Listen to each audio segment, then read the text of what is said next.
Bienvenidos a Datos Galénicos. Hoy vamos a hablar sobre la toxicidad asociada a los inhibidores del factor de crecimiento endotelial vascular. A manera de introducción, pues este grupo de medicamentos van a ser dos tipos: anticuerpos monoclonales o inhibidores de la tirosina quinasa del factor de crecimiento endotelial vascular. En cuanto a los anticuerpos monoclonales, cuentan bevacizumab, el más conocido, y estos medicamentos van a tener un alto riesgo de inducir hipertensión.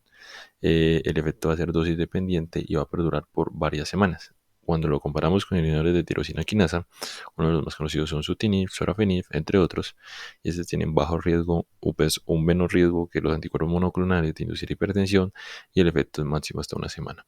Sin embargo, estos medicamentos asociados con un mayor riesgo de falla cardíaca.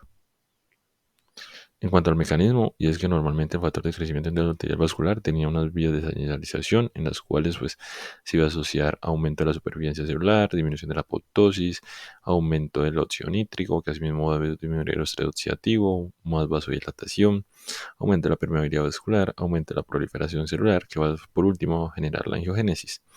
Cuando un medicamento como el bevacizumab, que es un anticuerpo monoclonal que va a bloquear el receptor del factor de crecimiento endotelial vascular, bloquea la acción de este, pues vamos a tener diferentes vías de señalización que van a estar alteradas. Por un lado, la vía del inositol 3-fosfato va a ser disminuida, asociada a la vía de la KT, que va a disminuir la supervivencia y aumentar la apoptosis de a nivel celular. Por el otro lado, disminuir la producción de óxido nítrico a partir de la óxido nítrico sintetasa endotelial, y a la vez de disminuir el óxido nítrico, pues va a aumentar las especies reactivas de oxígeno y produciendo estrés oxidativo. Pero al disminuir el óxido nítrico, pues un paso muy importante es que va a aumentar la formación de endotelina, y esta a su vez va a disminuir, pues en conjunto de dos cambios, va a aumentar la vasoconstricción, disminuir la vasodilatación, y el óxido nítrico también va a ser asociado a disminución de la permeabilidad vascular. Por el otro lado, si vemos la vía del diacilglicerol, que va a estar disminuida cuando se produce el bloqueo por ese anticuerpo monoclonal, pues a través de otras vías de señalización, pues va a disminuir la proliferación celular, la migración y la homeostasis, produciendo una alteración de la angiogénesis. Todo en conjunto. Ahora bien, si vemos que todo esto se combina, estrés oxidativo, disfunción endotelial, disminución de la angiogénesis y alteración de los capilares como tal, pues el paciente va a tener hipertensión, que es el efecto adverso más frecuente de este tipo de medicamentos. Una vez tengamos la hipertensión, pues la hipertensión va a aumentar la poscarga y va a aumentar el riesgo de falla cardíaca en ese tipo de pacientes. En cuanto a los efectos adversos, va a depender de cuál, si tenemos anticuerpos monoclonales o inhibidores de la tirosina quinasa del factor de crecimiento endotelial vascular. Junto a los anticuerpos monoclonales, el más conocido es el bevacizumab. Si bien todos pueden inducir hipertensión, el bevacizumab se asocia a eventos tromboembólicos venosos, que pueden estar presentes con la incidencia mayor al 10%. Y vemos todos que también todos esos tres anticuerpos monoclonales va a tener un aumento del riesgo de producir eventos tromboembólicos a nivel arterial. Principalmente los pacientes pueden tener ACV, accidente cerebrovascular, o AIT, accidente isquémico transitorio. El riesgo de infarto de miocardio es muy bajo, es raro y es menor del 0,1% en este tipo de pacientes.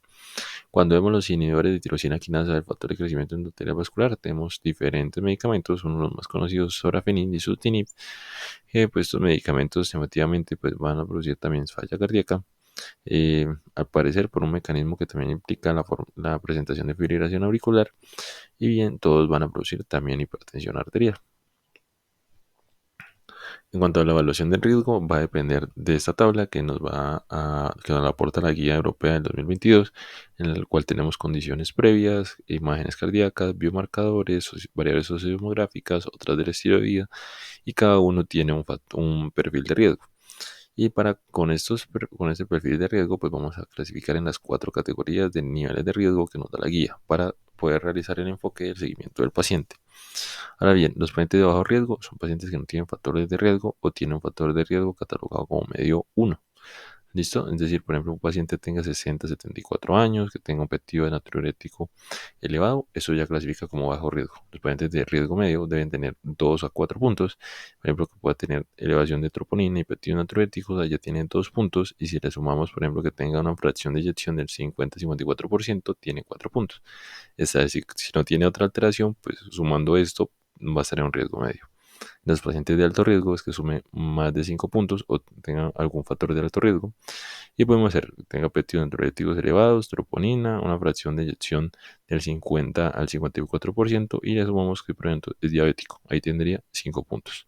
o en caso de que el paciente tenga un factor de riesgo alto, es decir, que ya sea hipertenso, que tenga la presión por encima de 140/90, que no sea controlada, o que tenga una edad mayor a 75 años, ya lo clasificamos como de alto riesgo.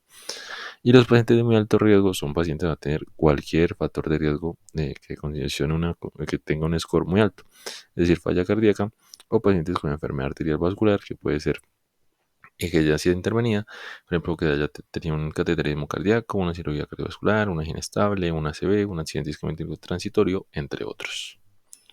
Ahora bien, dependiendo del factor de la evaluación del riesgo y la categoría que hayamos realizado en el paciente, debemos plantear el seguimiento.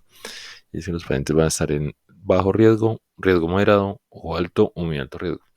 Si bien para todas las categorías se debe tener los exámenes de base, en los pacientes de bajo riesgo solo se necesita un electrocardiograma y un ecocardiograma. El electrocardiograma pues se puede hacer en diferentes momentos, sin embargo debemos tener en cuenta si el medicamento que está utilizando el paciente prolonga el QT. Los pacientes de riesgo moderado también se debe hacer de base, sin embargo aquí se adicionan los péptidos natriuréticos y el seguimiento se hace con ecocardiograma y péptidos cada 3 meses, cada 4 meses.